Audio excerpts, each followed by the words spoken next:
아버님, 저예요. 당신은 대체 누구시오? 난 손주가 없는데. 2025년 4월 5일 오전 남편의 묘 앞에서 시아버지가 건넨 첫마디였습니다. 20개월 된 쌍둥이를 안고 무릎 꿇은 제게 그는 우산조차 내어주지 않았어요. 1년 전 사고 이후 우리는 처음 마주했습니다. 이 빗속에서 심장이 한 번 더 젖어 들어갔습니다. 저는 서울 마포구에서 야간 번역 일을 하며 쌍둥이를 키우는 윤가람 37입니다. 제 이야기가 마음에 닿는다면 구독과 좋아요로 응원 부탁드립니다. 감사합니다. 2025년 4월 5일 오전 10시 하늘에서 가랑비가 내리기 시작했습니다. 망우리 공원묘지 4구역 213번 남편 정도윤의 묘 앞이었어요. 잔디가 비에 젖어 무릎이 축축했고 발목까지 물기가 스며들었습니다. 왼팔엔 하온이를 오른팔엔 하준이를 안고 있었죠. 아이들 옷에 빗물이 튀지 않도록 몸을 숙였어요. 나왔어. 우리 왔어. 묘비에 새겨진 이름을 손가락으로 천천히 따라갔습니다. 차가운 대리석에 빗물이 흘러내렸어요. 하온이가 제 목을 꼭 껴안으며 작은 손으로 제 뺨을 만졌습니다. 하준이는 묘비를 가리키며 아아 소리를 냈어요. 아빠 보고 싶었지? 엄마도. 목소리가 떨렸습니다. 입술을 깨물었어요.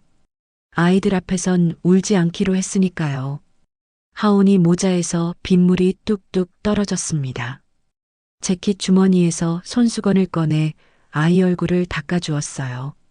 그때 제 어깨 위로 그림자가 드리워졌습니다. 비가 머리 위에서 멈췄어요. 검은 우산이었습니다. 천천히 고개를 들었죠. 검은 양복을 입은 노인이 서 있었어요. 이른을 넘긴 듯 보였고 얼굴엔 깊은 주름이 패여 있었습니다. 눈빛은 차갑고 날카로웠어요. 당신이 누구요? 낮고 단단한 목소리였습니다. 명령하듯 따지듯 그 사이 어딘가의 톤이었어요. 제 심장이 한번 크게 뛰었습니다. 이 사람을 저는 알았어요. 사진으로만 봤지만 잊을 수 없었습니다. 정혜원, 남편의 아버지, 제 시아버지. 저는 천천히 일어섰습니다. 무릎에 잔디가 붙어 있었고 쌍둥이의 무게가 팔에 묵직했어요. 하준이가 낯선 사람을 보고 제 가슴에 얼굴을 묻었습니다. 저는 윤가람입니다. 윤가람? 노인은 눈썹을 찌푸렸어요. 제 얼굴을, 아이들을, 묘비를 번갈아 봤습니다. 우산을 든 손에 힘이 들어갔어요. 이 묘에 왜 왔소? 제 남편이에요. 정도윤. 회장님 아드님. 말을 꺼내는 순간 노인의 표정이 굳어졌습니다.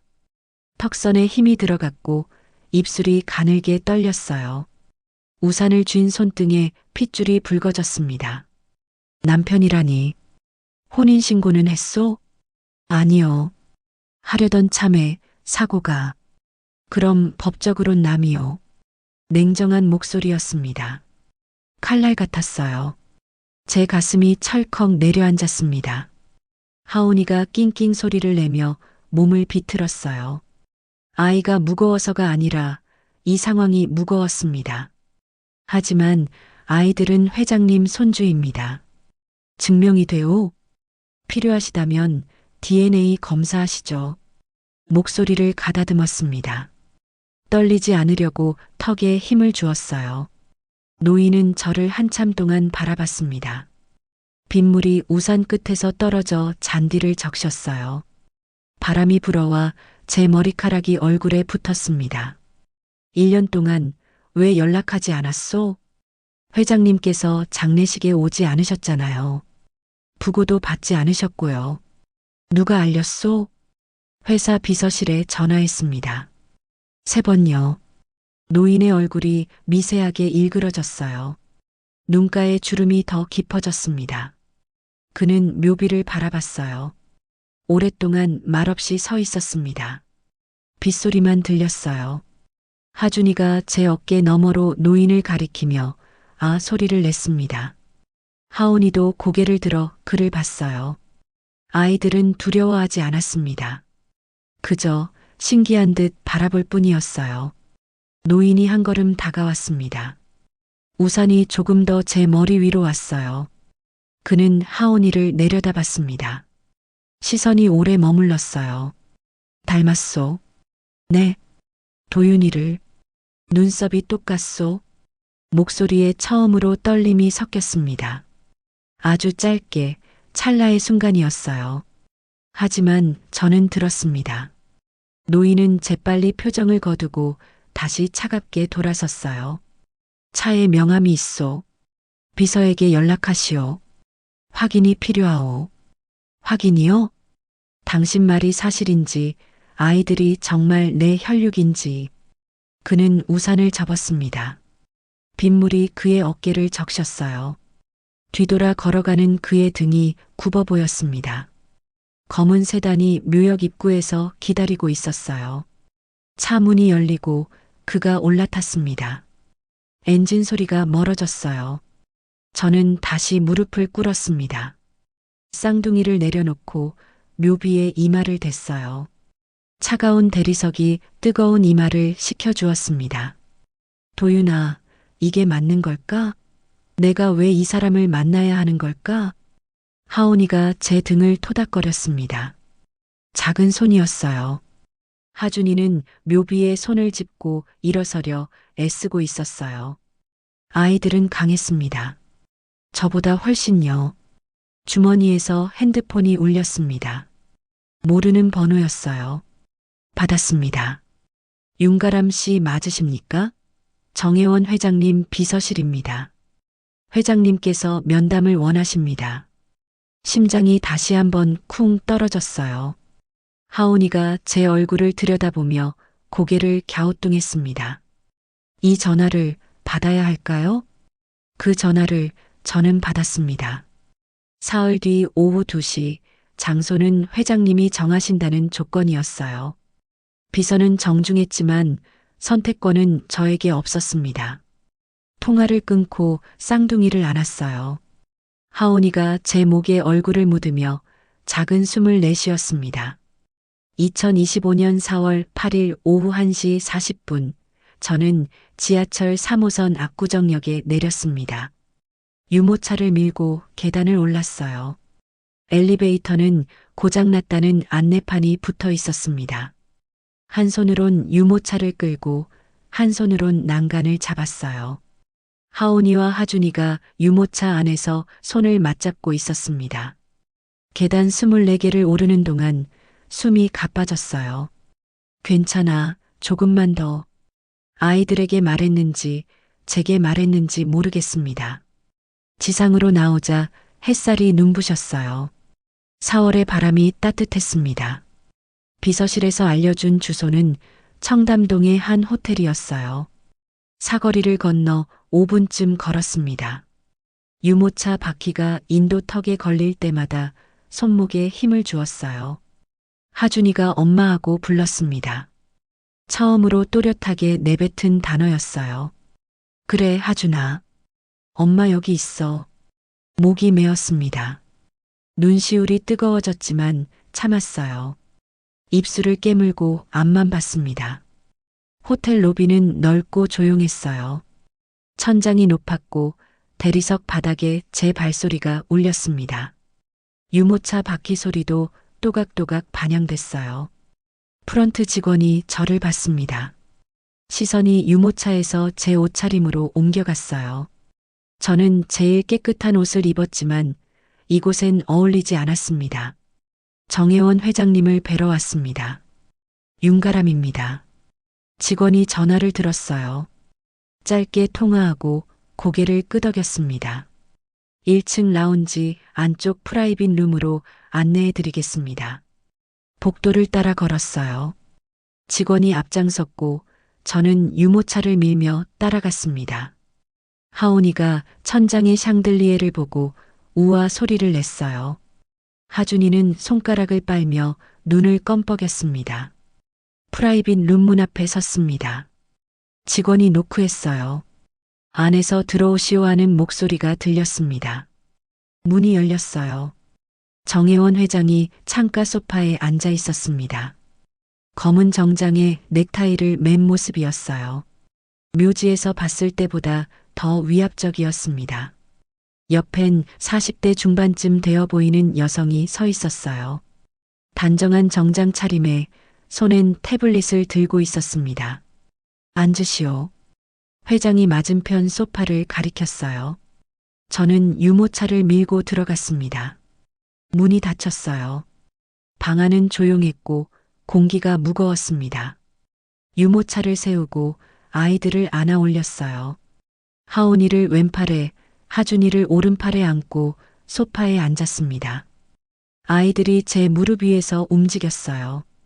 하준이가 회장을 물끄러미 바라봤습니다. 비서실장 박서진입니다. 옆에 서 있던 여성이 명함을 건넸어요. 저는 한 손을 뻗어받았습니다. 명함엔 정도그룹 비서실장이라고 적혀 있었어요. 차 드릴까요? 물로 주세요. 목소리가 떨렸습니다. 박서진이 생수 2병을 테이블에 놓았어요. 하나를 열어 하온이 입에 대어 주었습니다. 아이가 꿀꺽꿀꺽 마셨어요. 회장은 저를 한참 동안 바라봤습니다. 말없이 그저 바라만 봤어요. 시선이 무거웠습니다. 저는 아이들 머리를 쓰다듬으며 그 시선을 견뎠어요. 언제부터였소? 네. 내 아들과 언제부터 만났소? 2022년 5월부터입니다. 3년 전이요. 어디서 만났소? 번역 용역 업체에서 일할 때였어요. 도윤 씨가 계약서 검토 의뢰를 맡겼고 그때 처음 봤습니다. 회장의 눈빛이 날카로워졌어요. 턱을 개고 저를 뚫어지게 봤습니다. 결혼은 왜 안 했소? 하려고 했어요. 임신 사실을 알았을 때 도윤 씨가 먼저 말했어요. 혼인신고하자고요. 근데 회장님께 말씀드려야 한다고 시간이 필요하다고 했어요. 내게 말하지 않았소. 그 전에 사고가 났으니까요. 목소리가 갈라졌습니다. 하온이가 제 뺨을 손으로 만졌어요. 아이의 손이 따뜻했습니다. 박서진이 봉투 하나를 테이블에 놓았어요. 두꺼운 서류 봉투였습니다. 사고 재조사 보고서입니다. 회장님께서 3개월 전부터 사설 조사팀을 고용하셨습니다. 재조사요? 예. 경찰 발표는 졸음운전 단독 사고였습니다. 하지만 박서진이 봉투를 열었어요. 사진 몇 장이 나왔습니다. 사고 현장 사진이었어요. 저는 숨을 참았습니다. 차량 블랙박스 영상 캡처, 도로 CCTV 화면, 타이어 자국들이었어요. 의도적 추돌 정황이 있습니다. 사고 일주일 전 도윤 씨 차량 주변에 미행 차량이 포착됐고요. 제 손이 떨렸습니다. 하준이를 더 꽉 안았어요. 아이가 낑낑거렸습니다. 회장이 입을 열었어요. 누군가 내 아들을 죽였소? 고의로. 목소리가 낮고 차가웠습니다. 분노가 서려 있었어요. 주먹을 쥐었다 폈다 하는 그의 손이 보였습니다. 저는 가방에서 봉투 하나를 꺼냈어요. 떨리는 손으로 테이블에 놓았습니다.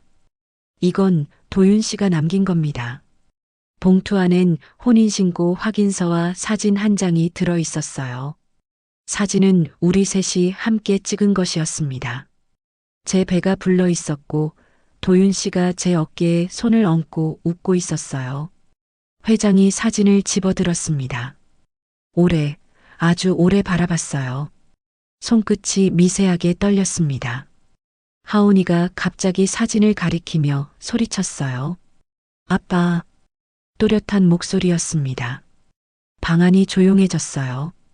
회장의 손이 멈췄습니다. 그는 하온이를 봤어요. 그리고 다시 사진을 봤습니다. 아빠라고 가르쳤소? 아니요. 아이들이 알아봤어요. 집에 사진이 있거든요. 회장의 눈가가 붉어졌습니다. 하지만 그는 눈물을 보이지 않았어요. 고개를 돌려 창밖을 바라봤습니다. 그 순간 제 핸드폰이 울렸어요. 모르는 번호였습니다. 받지 않았어요. 다시 울렸습니다. 세 번째 울렸을 때 박서진이 말했어요. 받아보시는 게 좋겠습니다. 저는 전화를 받았어요. 윤가람 씨, 조심하세요. 당신을 지켜보는 사람이 있습니다. 낯선 남자 목소리였어요. 전화가 끊어졌습니다. 제 얼굴에서 피가 빠져나갔어요. 회장이 저를 날카롭게 쳐다봤습니다. 누가 우리를 지켜보고 있는 걸까요? 그 전화 이후 제 일상은 달라졌습니다. 집 앞 골목을 지날 때마다 뒤를 돌아봤고 편의점에서 물건을 살 때도 누가 보는 것 같았어요. 2025년 4월 10일 회장님은 제게 제안을 했습니다. 내 사람이 당신을 지키게 하겠소. 저는 거절했어요. 하지만 다음 날 이상한 일이 생겼습니다. 2025년 4월 11일 오후 5시 저는 쌍둥이를 데리고 마포구 연남동 놀이터에 있었습니다. 하온이가 미끄럼틀을 타려고 계단을 올라갔어요. 하준이는 제 무릎에 앉아 새소리를 흉내냈습니다. 벤치에 앉아 아이들을 지켜보고 있었어요. 봄볕이 따뜻했고 바람이 머리카락을 흔들었습니다. 그때 한 남자가 놀이터 울타리 밖에 섰어요. 검은 야구 모자에 선글라스를 낀 모습이었습니다. 손에 커피를 들고 저를 보고 있었어요. 시선이 느껴졌습니다. 심장이 쿵 떨어졌어요. 하준이를 더 꽉 안았습니다. 남자는 움직이지 않았어요. 그저 서서 저를 바라보고 있었습니다. 하온아, 이리 와. 목소리가 떨렸습니다. 하온이가 고개를 돌렸어요. 아이가 계단을 내려와 제게 왔습니다.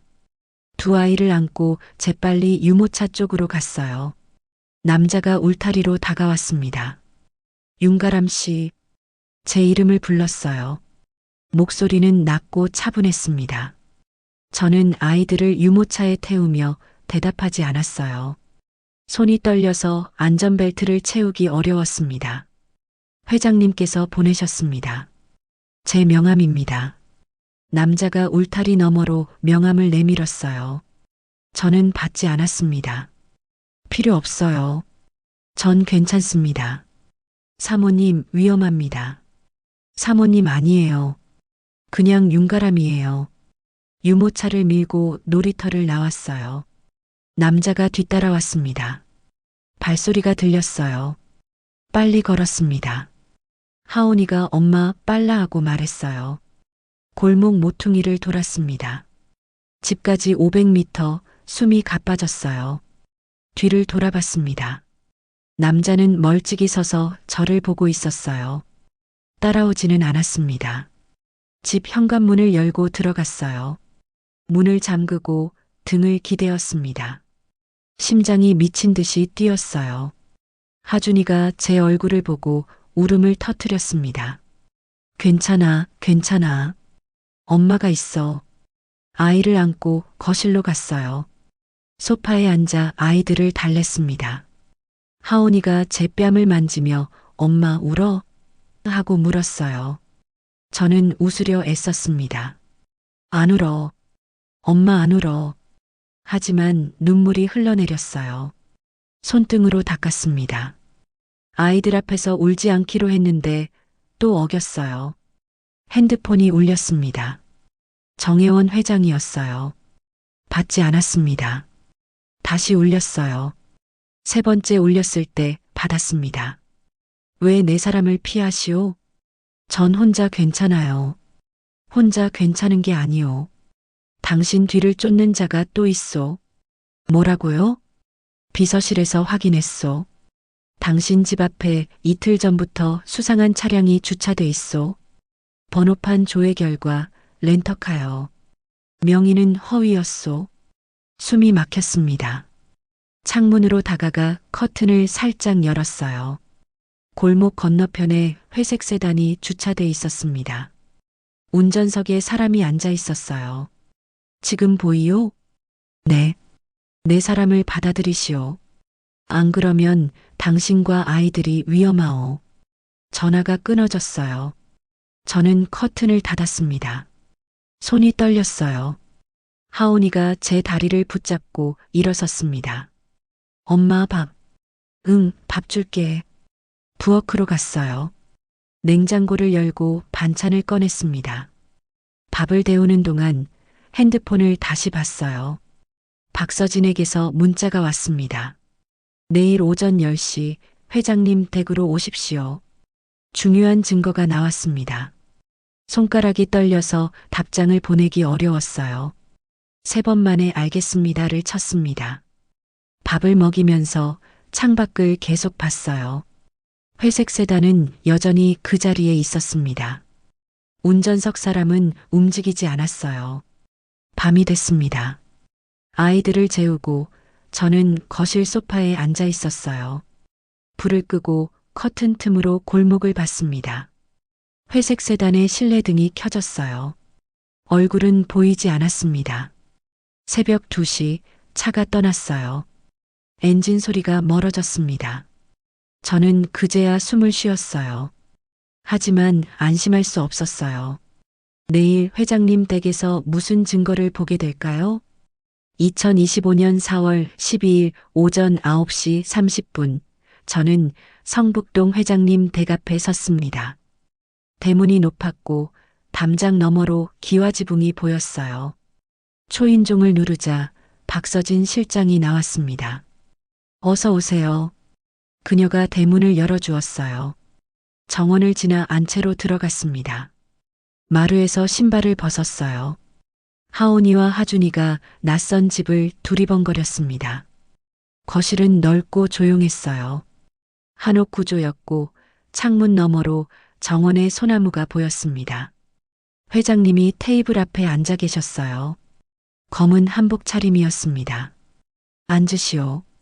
저는 아이들을 안고 방석에 앉았어요. 테이블 위엔 서류 더미와 노트북이 놓여 있었습니다. 박서진이 노트북을 켰어요. 영상을 보여드리겠습니다. 사고 일주일 전 녹취입니다. 화면에 음성 파일 재생창이 떴어요. 재생 버튼을 눌렀습니다. 스피커에서 남자 목소리가 흘러나왔어요. 정도윤 차장, 우리 제안 다시 한번 생각해 보시죠. 프로젝트 정보만 넘기면 10억입니다. 도윤 씨 목소리가 이어졌어요. 거절합니다. 이미 말씀드렸잖아요. 전 그런 일 안 합니다. 차장님, 10억이에요. 인생 바뀝니다. 제 인생은 돈으로 안 바뀝니다. 이제 전화하지 마세요. 전화가 끊어지는 소리가 났어요. 영상이 멈췄습니다. 제 손이 떨렸어요. 하준이를 더 꽉 안았습니다. 아이가 낑낑거렸어요.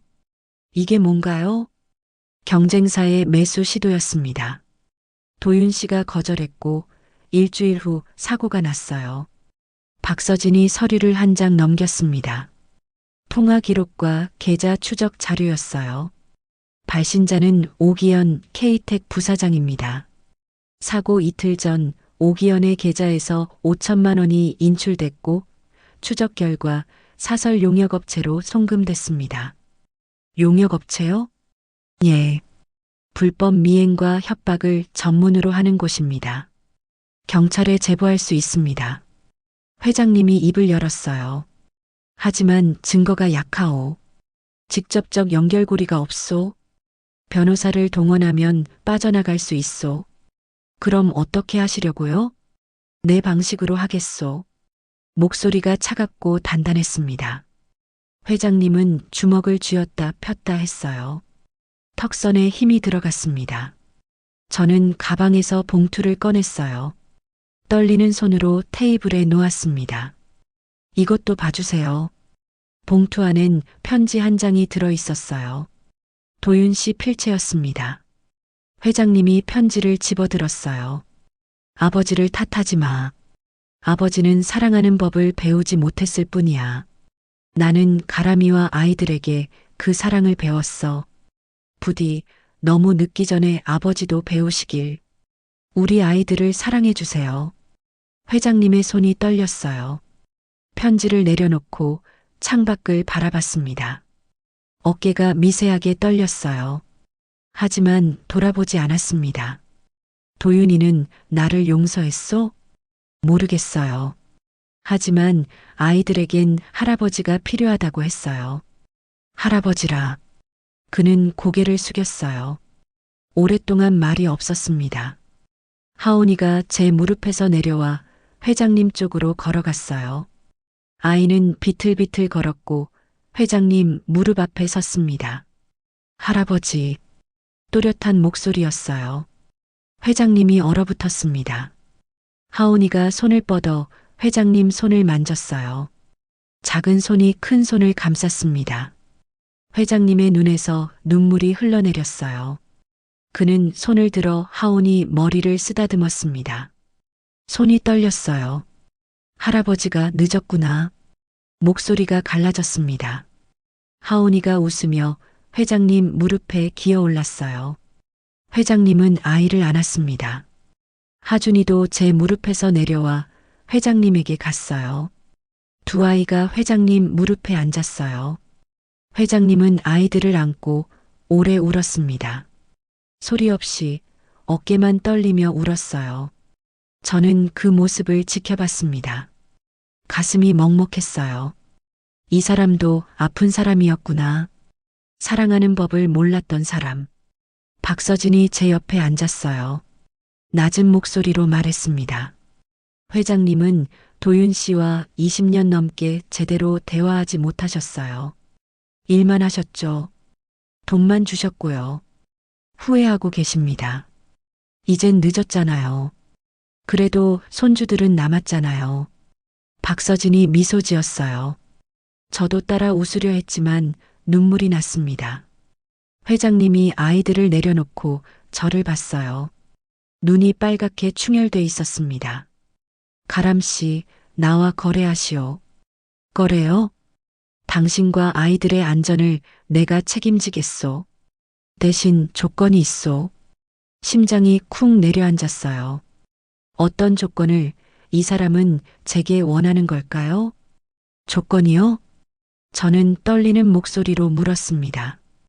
회장님은 테이블 위에 서류를 정리하며 말했어요. 일주일에 3번, 내가 아이들과 시간을 보내게 해주시오. 그 말에 제 첫 반응은 거절이었습니다. 하지만 말이 나오기 전에 하온이가 회장님 손을 잡았어요. 할아버지, 놀아. 아이의 목소리가 방안을 채웠습니다. 2025년 4월 12일 오전 11시, 저는 회장님 댁 거실에 앉아 있었습니다. 일주일에 3번은 너무 자주 아닌가요? 많은 게 아니오. 나는 내 손주와 시간을 보내고 싶소. 회장님의 목소리는 단호했지만 눈빛엔 간절함이 섞여 있었어요. 박서진이 옆에서 덧붙였습니다. 가람 씨, 회장님은 아이들을 진심으로 사랑하고 싶어 하십니다. 기회를 주세요. 저는 하준이를 안고 고민했어요. 이 사람을 믿어도 될까? 도윤 씨는 이 사람에게서 사랑을 받지 못했는데 내 아이들은 받을 수 있을까? 하지만 하온이가 회장님 무릎에 앉아 웃고 있었어요. 하준이도 회장님을 보며 손을 흔들었습니다. 아이들은 두려워하지 않았어요. 조건이 하나 더 있어요. 말해보시오. 돈은 필요 없어요.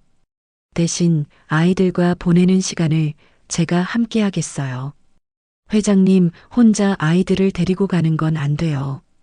회장님이 눈썹을 찌푸렸어요. 하지만 반대하지 않았습니다. 좋소. 당신도 함께 오시오. 그리고 또 하나. 아이들에게 돈으로 사랑을 표현하지 마세요. 장난감도 비싼 옷도 필요 없어요. 그냥 시간을 주세요. 회장님이 오래 저를 바라봤어요. 그리고 천천히 고개를 끄덕였습니다. 알겠소. 박서진이 일정표를 꺼냈어요. 그럼 이번 주 월요일, 수요일, 금요일 오후 2시는 어떠세요? 저는 핸드폰으로 제 일정을 확인했습니다. 번역일은 야간이라 괜찮았어요. 좋아요. 그럼 월요일에 뵙겠습니다. 회장님이 일어났어요. 하온이를 안아 올렸습니다. 아이가 회장님 목을 껴안았어요.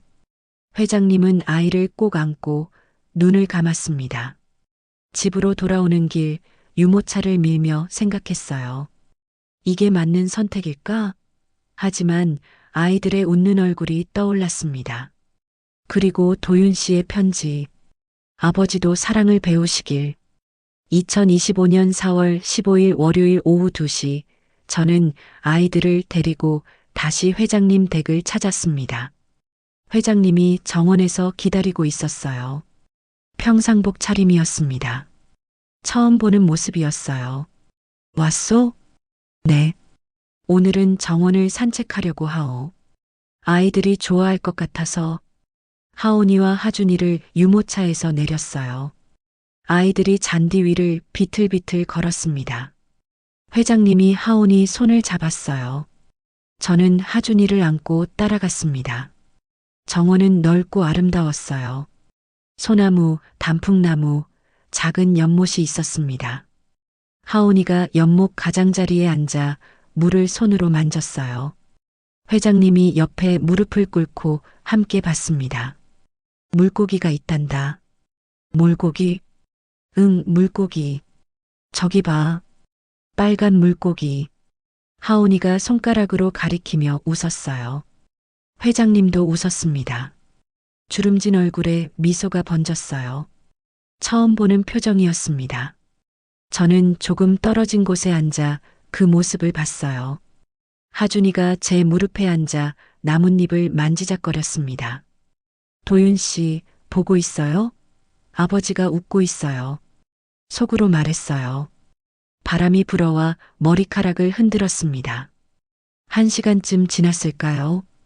회장님이 하온이를 안고 저에게 왔어요. 가람 씨. 네. 고맙소. 뭐가요? 기회를 줘서. 나는 아들에게 이런 시간을 주지 못했소. 하지만 손주들에겐 주고 싶소. 목소리가 낮고 진지했어요.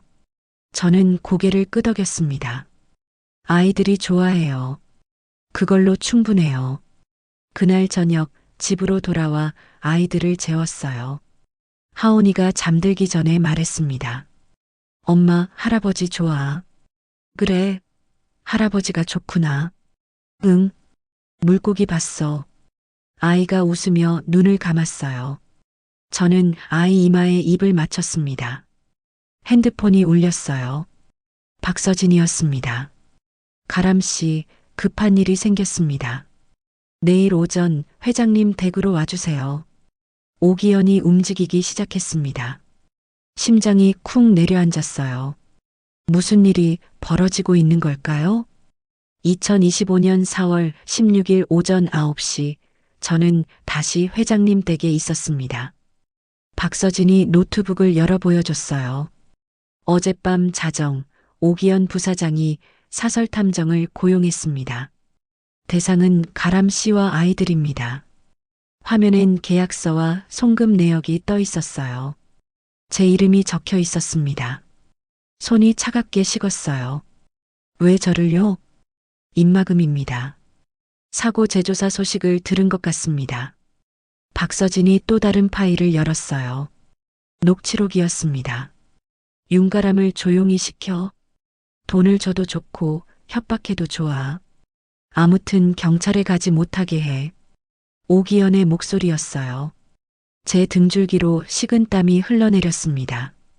회장님이 책상을 주먹으로 쳤어요. 탁 소리가 방 안을 울렸습니다. 이 자식이 감히. 회장님, 경찰에 고발하시겠습니까? 박서진이 물었어요. 회장님은 고개를 저었습니다. 아니요. 증거가 아직 약하오. 변호사를 동원하면 빠져나갈 수 있소. 내 방식으로 하겠소.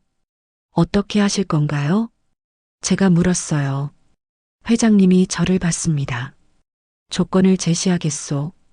오기현이 거절할 수 없는 조건을. 무슨 조건이요? 유가족 재단을 설립하고 평생 기금을 출연하게 만들겠소. 사회적 책임을 지게 하는 거요. 거절하면 모든 증거를 경찰과 언론에 넘기겠소. 박서진이 고개를 끄덕였어요. 좋은 방법입니다. 법적 처벌보다 사회적 책임이 더 무거울 수 있습니다. 저는 잠시 생각했어요. 복수가 아니라 책임. 분노 대신 약속. 도윤 씨라면 어떻게 했을까? 그는 편지에 썼어요. 아버지를 탓하지 말라. 그럼 가해자는 탓해도 될까? 아니면 용서해야 할까? 가람 씨 생각은 어떠하오? 회장님이 물었어요. 저는 천천히 입을 열었습니다. 좋아요. 하지만 조건이 하나 있어요. 말해보시오. 재단 이름은 정도윤 기념재단으로 해주세요. 그리고 교통사고 유가족 지원 사업을 하는 거예요. 다른 가족들이 저처럼 고통받지 않도록요. 회장님의 눈빛이 흔들렸어요. 고개를 끄덕였습니다. 그렇게 하겠소? 다음 날 2025년 4월 17일 오후 3시 회장님은 오기현과 만났습니다. 장소는 서울 중구의 한 호텔 회의실이었어요. 저는 함께 가지 않았습니다. 박서진이 문자로 상황을 전해줬어요. 회장님이 증거를 제시했습니다. 오기현이 부인하고 있습니다. 회장님이 녹취록을 재생했습니다. 오기현 얼굴이 하얗게 질렸습니다. 조건을 제시했습니다. 오기현이 고민하고 있습니다. 문자를 읽는 동안 제 손이 떨렸어요. 하온이와 하준이가 제 옆에서 블록을 쌓으며 놀고 있었습니다. 아이들은 몰라요. 엄마가 얼마나 두려운지. 마지막 문자가 왔어요. 오기현이 수락했습니다. 재단 설립에 동의했습니다. 회장님이 승리했습니다. 저는 핸드폰을 내려놓고 깊은 숨을 쉬었어요. 끝났다. 정말 끝난 걸까? 그날 저녁 회장님이 전화했어요. 가람 씨, 서류에 도장 찍었소? 재단 설립이 확정됐소? 고맙습니다. 고마울 건 없소. 이건 내가 아들에게 해줘야 했던 일이요. 전화를 끊고 저는 남편 사진을 꺼내봤어요. 웃고 있는 얼굴이었습니다. 도윤 씨, 이제 평화로워질 수 있을까요? 당신 이름으로 재단이 만들어졌어요. 다른 가족들을 도울 거예요. 눈물이 흘러내렸어요. 이번엔 슬픔이 아니라 안도의 눈물이었습니다. 하지만 마음 한구석이 여전히 무거웠어요. 용서는 이렇게 하는 게 맞는 걸까요? 재단 설립 후 한 달이 지났습니다. 2025년 5월 20일 저는 아이들과 함께 일주일에 3번씩 회장님을 만났어요. 처음엔 어색했지만 시간이 지나며 달라졌습니다. 회장님은 돈이 아니라 시간으로 사랑을 표현하기 시작했어요. 그날 오후 회장님이 제게 물었습니다. 가람 씨는 왜 나를 용서했소? 저는 대답할 수 없었어요. 용서한 게 아니라 선택한 것 뿐이었으니까요. 2025년 5월 20일 오후 2시 40분 회장님 댁 정원에서 하온이가 비눗방울을 불고 있었습니다. 회장님이 옆에 앉아 방울이 날아가는 걸 지켜봤어요. 햇살이 방울에 반사돼 무지개 빛이 반짝였습니다. 하준이는 제 무릎에 앉아 그림책을 보고 있었어요. 가람 씨, 회장님이 불렀습니다. 저는 고개를 들었어요. 네, 고맙소. 또 고맙다고 하시네요. 뭐가 그렇게 고마우세요? 당신이 나를 용서해줘서요. 저는 잠시 말이 없었어요. 용서? 제가 용서했나요? 잘 모르겠어요. 그저 아이들을 위해 선택했을 뿐인데. 전 용서한 게 아니에요. 그럼 뭐요? 선택한 거예요. 아이들에게 할아버지가 필요하다고 생각했어요. 그리고 도윤 씨가 원했던 거고요. 회장님이 고개를 숙였어요. 오랫동안 말이 없었습니다. 하온이가 달려와 회장님 무릎에 앉았어요. 할아버지, 같이 불어. 그래, 할아버지가 불어줄게. 회장님이 비눗방울 도구를 받아 불었어요. 방울들이 하늘로 날아갔습니다. 하온이가 손뼉치며 웃었어요. 회장님도 웃었습니다. 주름진 얼굴에 따뜻한 미소가 번졌어요. 그 모습을 보며 저는 생각했어요. 이 사람도 배우고 있구나. 사랑하는 법을. 도윤 씨가 못 받았던 사랑을 이제 손주들에게 주고 있어요. 가람 씨, 내가 도윤이에게 못 해준 게 너무 많소? 알아요. 미안하오. 늦게라도 알아서. 미안하다는 말은 도윤 씨한테 하세요. 묘 앞에서요. 회장님이 고개를 끄덕였어요. 눈가가 붉어졌습니다. 그렇게 하겠소? 다음 주 2025년 5월 27일 회장님은 처음으로 아이들 없이 저를 만나자고 했어요. 할 말이 있소? 저는 조금 긴장했습니다. 오후 3시 회장님 댁 서재에서 마주 앉았어요. 테이블 위엔 서류 봉투가 놓여 있었습니다. 이게 뭔가요? 아이들 명의로 된 신탁이요. 교육비와 생활비를 위한 거요. 필요 없어요. 전 제 힘으로 키울 수 있어요. 나도 알고 있소. 하지만 이건 할아버지로서의 책임이요. 돈이 아니라 안전망이요. 당신에게 무슨 일이 생기면 아이들이 혼자가 돼요. 그걸 막고 싶소. 저는 서류를 들여다봤어요. 조건이 적혀 있었습니다. 아이들이 성인이 될 때까지 교육비 지원. 단 사치품 구매 불가. 필요한 것만 지원. 회장님의 배려였어요. 감사합니다. 또 하나 있소. 회장님이 또 다른 봉투를 꺼냈어요. 얇은 봉투였습니다. 이건 도윤이가 당신에게 남긴 편지요. 내가 아들 방을 정리하다 찾았소. 손이 떨렸어요. 봉투를 받아들었습니다. 도윤 씨 필체로 가람에게라고 적혀 있었어요. 지금 읽어도 되나요? 그러시오. 저는 봉투를 열었어요. 편지지 2장이 나왔습니다. 도윤 씨의 글씨였어요. 가람아, 이 편지를 읽고 있다면 아마 나는 없을 거야. 미안해. 미리 이런 걸 쓰는 게 불길하지만 요즘 이상한 느낌이 들어서 누가 나를 지켜보는 것 같아. 너와 아이들을 사랑해. 정말 많이. 아버지한테 미안해. 제대로 된 아들이 되지 못해서. 하지만 아버지도 제대로 된 아버지는 아니었어. 우린 서로 서툴렀지. 부탁이 있어. 아버지를 용서해줘. 아버지는 사랑하는 법을 몰랐을 뿐이야. 나도 처음엔 몰랐어. 너를 만나고 배웠지. 아버지도 배울 수 있을 거야. 시간을 줘. 그리고 우리 아이들. 하온이, 하준이. 아빠가 많이 사랑한다. 엄마 말 잘 듣고 건강하게 자라. 아빠는 하늘에서 지켜볼게. 사랑해. 영원히. 마이너스 도윤. 편지를 읽는 동안 눈물이 멈추지 않았어요. 손으로 입을 막았지만 흐느낌이 새어나왔습니다. 회장님이 고개를 돌렸어요. 어깨가 떨렸습니다. 도윤이는 나를 용서했구나. 네, 용서했어요. 하지만 나는 나 자신을 용서할 수 없소. 회장님의 목소리가 떨렸어요. 그는 눈을 감고 주먹을 쥐었습니다. 저는 편지를 접어 가슴에 품었어요. 도윤 씨의 마지막 말. 시간을 줘. 저는 시간을 주기로 했어요. 회장님에게도 저 자신에게도. 회장님, 천천히 하세요. 우린 시간이 있어요.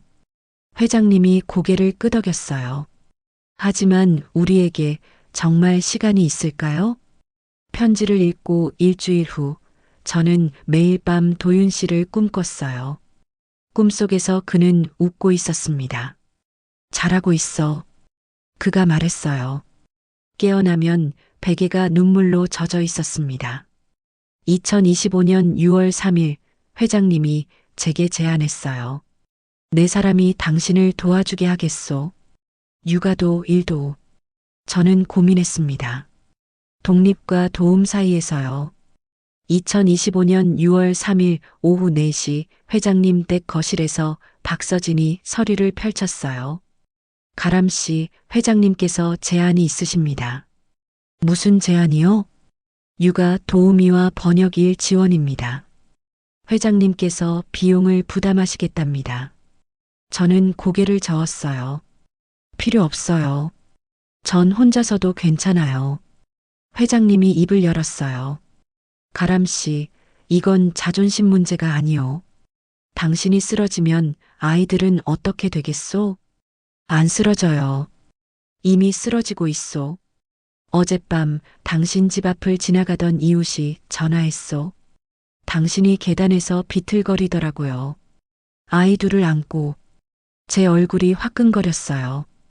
어젯밤 번역 일을 마치고 새벽 3시에 귀가했을 때였어요. 너무 피곤해서 계단에서 휘청거렸었죠.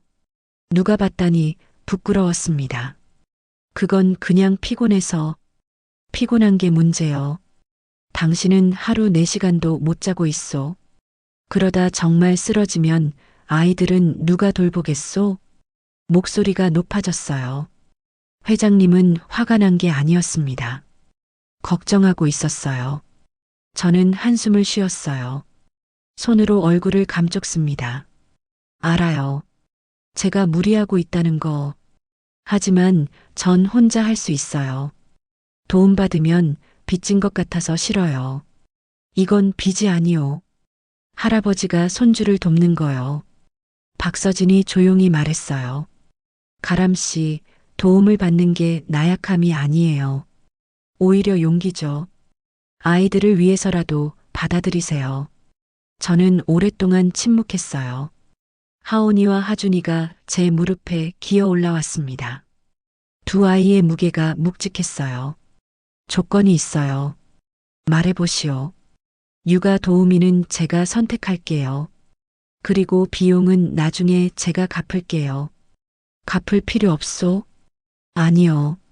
갚을 거예요. 제 자존심이에요. 회장님이 한숨을 쉬었어요. 하지만 고개를 끄덕였습니다. 좋소. 당신 방식대로 하시오. 일주일 후 2025년 6월 10일 육아 도우미 면접을 봤어요. 5명을 만났고 그중 1명을 선택했습니다. 50대 중반의 여성, 이름은 김영숙이었어요. 따뜻한 눈빛과 부드러운 목소리를 가진 분이었습니다. 아이들 예쁘네요.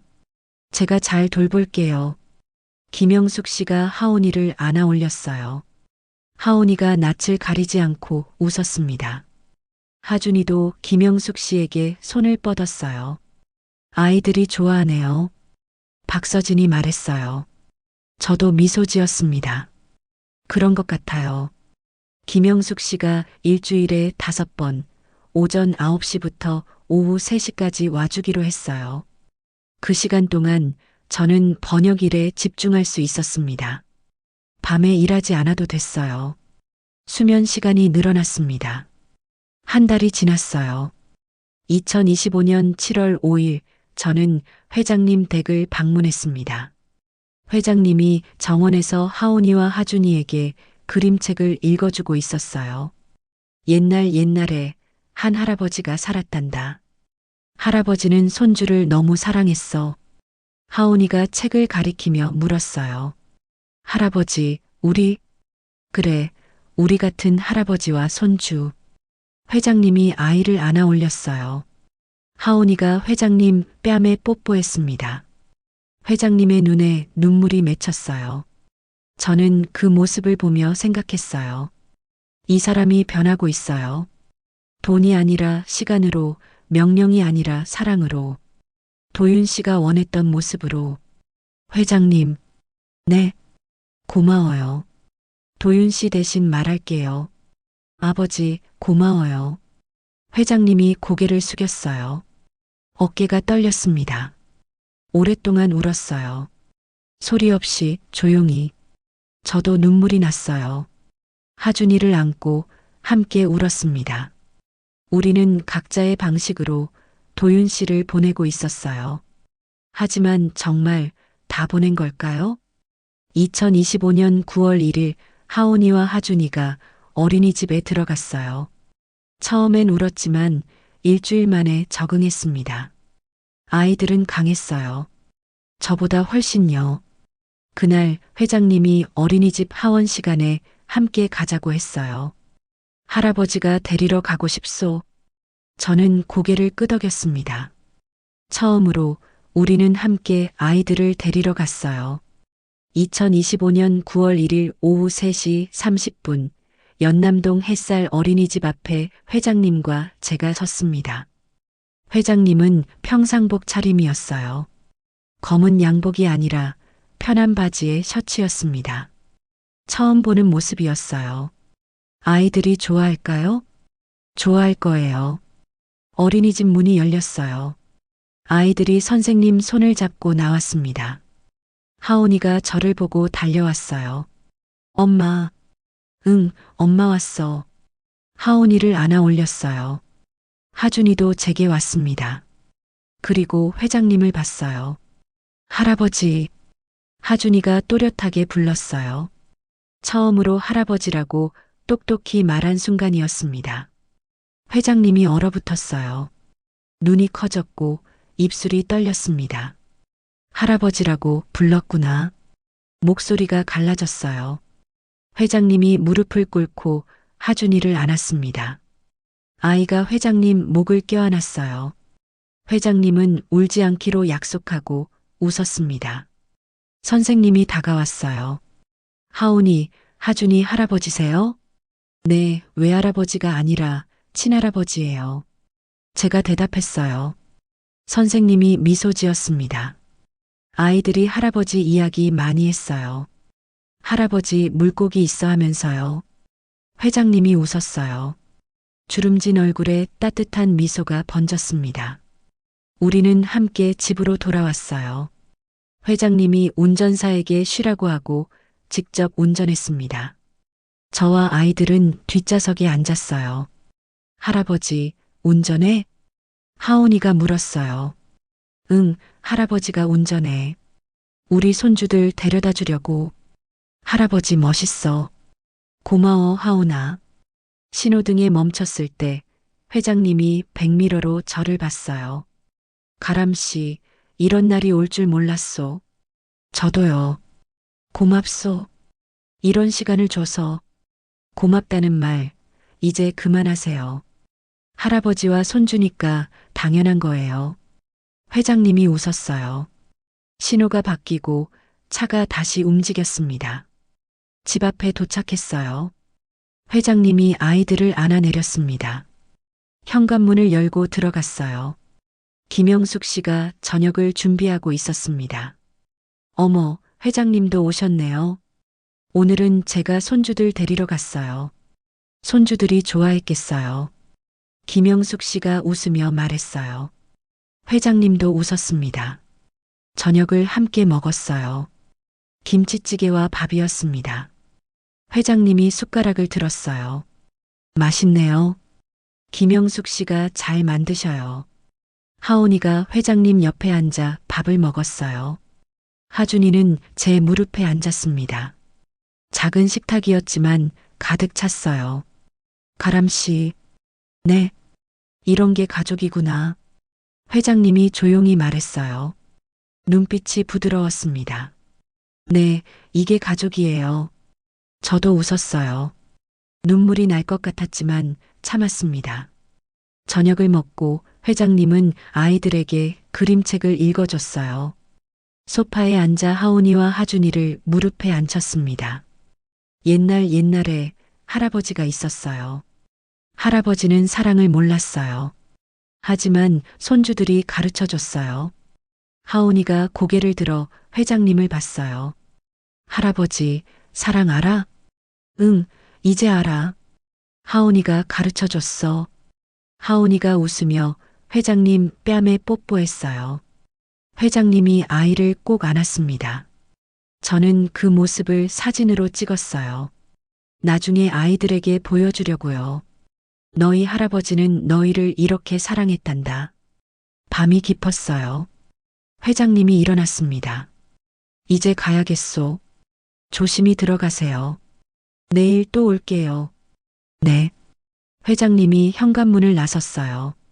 몇 걸음 가다가 돌아봤습니다. 가람 씨, 당신 덕분이요. 내가 다시 사람이 된 것 같소? 저는 고개를 저었어요. 아니에요. 회장님이 스스로 바뀐 거예요. 회장님이 미소 지었어요. 그리고 사라졌습니다. 저는 문을 닫고 거실로 돌아왔어요. 하온이와 하준이가 소파에서 잠들어 있었습니다. 두 아이를 안아 침대에 눕혔어요. 도윤 씨, 보고 있죠? 아이들이 할아버지를 사랑해요. 할아버지도 아이들을 사랑하고요. 우리 잘하고 있죠? 속으로 말했어요. 눈물이 흘러내렸습니다. 하지만 이야기는 여기서 끝이 아니었어요. 2025년 10월 15일 박서진에게서 전화가 왔어요. 가람 씨, 추가 영상이 도착했습니다. 사고 일주일 전 도윤 씨에게 접근한 자들의 녹취예요. 확인하러 오세요. 저는 아이들을 김영숙 씨에게 맡기고 회장님 댁으로 갔습니다. 서재에 모였어요. 박서진이 노트북을 켰습니다. 화면에 영상이 재생됐어요. 2025년 10월 15일 오후 2시 회장님 댁 서재는 조용했습니다. 박서진이 재생 버튼을 눌렀어요. 화면에 남자 2명이 도윤 씨를 따라가는 모습이 보였습니다. 주차장이었어요. 도윤 씨가 차에 타려는데 한 남자가 다가갔습니다. 정도윤 차장님, 누구세요? 우리 제안 다시 한번 생각해 보시죠. 거절하면 곤란해지실 수 있어요. 협박이세요? 협박이 아니라 충고죠. 남자가 웃었어요. 도윤 씨는 차 문을 열지 않았습니다. 경찰에 신고하겠습니다. 신고하시죠. 증거 있으세요? 남자가 다가왔어요. 도윤 씨와 얼굴이 가까워졌습니다. 차장님 가족 예쁜 아내 있으시죠? 임신했다면서요? 조심하셔야죠. 도윤 씨의 얼굴이 굳었어요. 주먹을 쥐었습니다. 가족을 건드리면 가만 안 둡니다. 건드릴 생각 없어요. 차장님이 협조만 하시면요. 영상이 끝났어요. 화면이 꺼졌습니다. 저는 입을 막았어요. 숨이 막혔습니다. 저를, 아이들을 협박했다니. 그래서 도윤 씨가 가람 씨 괜찮으세요? 박서진이 물었어요. 저는 대답할 수 없었습니다. 고개를 저었어요. 회장님이 책상을 주먹으로 쳤어요. 탁 소리가 울렸습니다. 이 개자식들. 목소리가 떨렸어요. 분노가 서려 있었습니다. 회장님, 이제 고발하시겠습니까? 박서진이 물었어요. 회장님은 고개를 저었습니다. 증거가 아직 부족하오. 얼굴이 명확하지 않고 음성도 변조 가능하다고 하오. 변호사를 동원하면 또 빠져나갈 거요. 그럼 어떻게 하시겠습니까? 재단 약속을 다시 확인하겠소. 오기현이 이행하고 있는지 감시를 강화하겠소. 약속을 어기면 그땐 모든 걸 공개하겠소. 저는 천천히 고개를 들었어요. 회장님, 네. 저는 고발하고 싶어요. 가람 씨, 도윤 씨가 저와 아이들을 지키려다 죽었어요. 그걸 그냥 넘길 수 없어요. 목소리가 떨렸어요. 눈물이 흘러내렸습니다. 손으로 닦았지만 계속 흘렀어요. 회장님이 저를 봤어요. 오랫동안 말이 없었습니다. 가람 씨, 고발하면 재판이 시작돼요. 오래 걸릴 거요. 당신과 아이들이 힘들어질 거요. 괜찮아요. 견딜 수 있어요. 정말 확신하시오? 네. 도윤 씨를 위해서라도 진실을 밝히고 싶어요. 회장님이 고개를 끄덕였어요. 알겠소.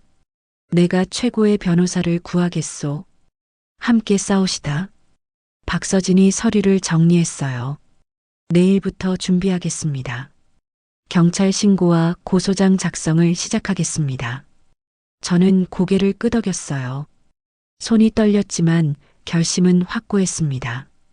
다음 날 2025년 10월 16일 저는 경찰서에 갔어요. 고소장을 제출했습니다. 형사가 진술을 받았어요. 피해자는 정도윤 씨 사망 당시 34살. 유가족은 사실혼 배우자 윤가람 씨와 자녀 2명. 피고 소인은 오기현 K텍 부사장. 혐의는 살인 교사 및 협박. 형사가 서류에 적었어요. 저는 진술했습니다. 도윤 씨와의 관계, 사고 경위, 협박 정황, 모든 걸 말했어요. 힘드시겠습니다. 형사가 말했어요. 저는 고개를 저었습니다. 괜찮아요. 진실이 밝혀지면 도윤 씨도 편히 쉴 수 있을 것 같아요. 고소장을 제출하고 집으로 돌아왔어요. 하온이와 하준이가 저를 보고 달려왔습니다. 엄마, 어디 갔어? 엄마 일 보러 갔었어. 이제 왔어. 아이들을 안았어요. 따뜻했습니다. 이 아이들을 위해서라도 끝까지 가야 해요. 밤 회장님이 전화했어요. 가람 씨, 고소장 잘 제출했소? 네. 이제 시작이요. 함께 싸웁시다. 네, 함께 싸워요. 전화를 끊고 저는 도윤 씨 사진을 봤어요. 도윤 씨, 조금만 기다려요. 진실을 밝힐게요. 하지만 진실은 우리가 생각한 것보다 더 무거웠어요. 2025년 12월 10일 첫 공판이 열렸습니다. 법정은 차갑고 넓었어요. 판사석 앞에 피고인 오기현이 앉아 있었습니다. 무표정한 얼굴이었어요. 저는 방청석에 앉았습니다. 회장님이 옆에 계셨어요. 손을 꼭 잡아주셨습니다. 괜찮을 거요. 하지만 제 손은 떨렸어요. 검사가 일어나 증거를 제시했습니다. 녹취록, 영상, 계좌 추적 자료, 모든 게 공개됐어요. 2025년 12월 10일 오전 10시 서울중앙지방법원 311호 법정에서 재판이 시작됐습니다. 판사가 망치를 두드렸어요. 둔탁한 소리가 법정에 울렸습니다. 피고인 오기현 혐의는 살인 교사 및 협박입니다. 검사, 진술하십시오. 검사가 일어났어요. 서류를 펼치고 또렷하게 말했습니다. 피고인은 2024년 3월 피해자 정도윤에게 기업 기밀 유출을 요구했습니다.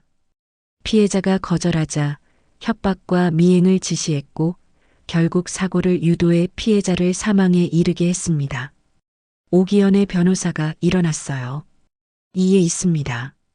사고는 단독사고로 경찰 조사 결과 나왔습니다. 인과관계가 명확하지 않습니다. 이에 기각합니다. 검사, 증거를 제시하십시오. 검사가 화면에 영상을 띄웠어요. 도윤 씨가 협박받는 장면이었습니다. 법정이 조용해졌어요. 영상 속 도윤 씨의 목소리가 울렸습니다. 가족을 건드리면 가만 안 둡니다. 제 눈에서 눈물이 흘러내렸어요. 회장님이 제 손을 더 꽉 잡았습니다.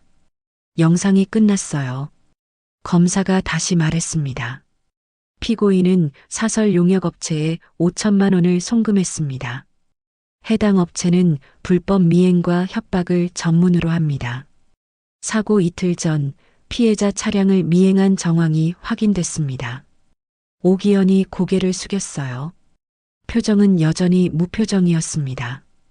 판사가 물었어요. 피고인, 진술할 내용이 있습니까? 오기현이 일어났어요. 저를 봤습니다. 눈빛이 차갑고 날카로웠어요. 저는 무죄입니다. 저는 단지 사업 제안을 했을 뿐입니다. 정도윤 차장이 거절했고 저는 받아들였습니다. 사고는 불운한 우연일 뿐입니다. 용역업체 송금은 어떻게 설명하시겠습니까? 개인적인 일로 고용한 것입니다. 미행이나 협박과는 무관합니다. 변호사가 덧붙였어요. 증거가 불충분합니다. 영상 속 인물이 피고인이 고용한 자라는 명확한 증거가 없습니다. 검사가 반박했어요. 계좌 추적 결과 피고인의 계좌에서 해당 업체로 5천만 원이 송금됐습니다. 송금 날짜는 사고 이틀 전입니다. 이는 우연이 아닙니다. 법정이 긴장감으로 가득 찼어요. 판사가 망치를 두드렸습니다. 다음 공판은 2026년 1월 15일입니다. 추가 증인을 소환하겠습니다. 재판이 끝났어요. 저는 자리에서 일어났습니다. 다리가 후들거렸어요. 회장님이 제 팔을 잡아주셨습니다. 가람 씨, 괜찮으시오? 네, 괜찮아요. 하지만 괜찮지 않았어요. 오기연의 차가운 눈빛이 머릿속에 남아 있었습니다. 법정을 나와 복도를 걸었어요. 오기연이 변호사와 함께 지나갔습니다. 저를 보고 멈췄어요. 윤가람 씨, 네, 후회하실 겁니다. 무슨 말씀이세요? 재판은 길어질 겁니다. 당신과 아이들이 힘들어질 거예요. 괜찮아요. 끝까지 갈 거예요. 오기연이 비웃었어요. 그리고 사라졌습니다. 저는 그 자리에 서서 주먹을 쥐었어요. 손톱이 손바닥에 박혔습니다. 가람 씨, 이제 가시다. 회장님이 말했어요. 저는 고개를 끄덕였습니다. 법원을 나와 차에 탔어요. 회장님이 운전했습니다. 신호등에 멈췄을 때 회장님이 말했어요. 가람 씨, 힘들면 그만둬도 돼요. 아니요. 끝까지 갈 거예요. 왜 그렇게까지 하시오? 도윤 씨가 저와 아이들을 지키려다 죽었어요. 저도 도윤 씨를 지킬 거예요. 진실로요. 회장님이 고개를 끄덕였어요. 당신은 강한 사람이요. 아니요. 그냥 엄마일 뿐이에요. 차가 다시 움직였어요. 집으로 향했습니다. 집에 도착했어요. 하온이와 하준이가 저를 보고 달려왔습니다. 엄마. 응, 엄마 왔어. 아이들을 안았어요. 따뜻했습니다. 이 아이들을 위해서라도 포기할 수 없어요. 밤, 도윤 씨 사진을 봤어요. 도윤 씨, 조금만 더 기다려요. 곧 끝날 거예요. 하지만 끝은 생각보다 가까이 있었어요. 2026년 3월 20일 최종 판결이 났습니다. 오기연은 살인 교사로 유죄 판결을 받았어요. 징역 12년, 배상금 10억 원. 법정이 술렁거렸습니다. 저는 눈물이 났어요. 회장님이 제 어깨를 감싸주셨습니다. 끝났소. 이제 끝났소. 하지만 정말 끝난 걸까요? 법정을 나와 묘지로 갔어요. 도윤 씨에게 말하고 싶었어요. 이겼어요. 우리 이겼어. 2026년 3월 20일 오전 10시 법정에 마지막으로 섰습니다. 판사가 판결문을 읽었어요. 피고인 오기연은 피해자 정도윤에게 협박과 미행을 지시했으며 사설 용역업체를 고용해 사고를 유도했습니다. 이는 살인 교사에 해당합니다. 징역 12년, 배상금 10억 원을 선고합니다. 망치가 두드려졌어요. 둔탁한 소리가 법정에 울렸습니다. 오기연이 고개를 숙였어요. 변호사가 무언가 속삭였지만 그는 대답하지 않았습니다. 저는 눈물이 흘러내렸어요. 손으로 입을 막았지만 흐느낌이 새어나왔습니다. 회장님이 제 어깨를 감싸주셨어요. 끝났소. 이제 끝났소. 네, 끝났어요. 법정을 나왔어요. 복도에 박서진이 기다리고 있었습니다. 축하합니다, 가람 씨. 이겼어요. 고마워요, 실장님. 도와주셔서. 제가 한 게 뭐 있어요. 가람 씨가 끝까지 포기하지 않으셔서 가능했어요. 저는 미소 지었어요. 눈물이 계속 흘렀지만 이번엔 기쁨의 눈물이었습니다. 법원을 나와 차에 탔어요. 회장님이 물었습니다. 어디로 가시겠소? 묘지로 가주세요. 도윤 씨한테 말하고 싶어요. 알겠소. 차가 망우리 공원묘지로 향했습니다.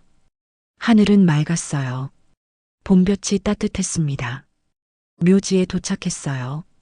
도윤 씨의 묘 앞에 섰습니다. 회장님이 옆에 섰어요. 도윤아, 엄마 왔어.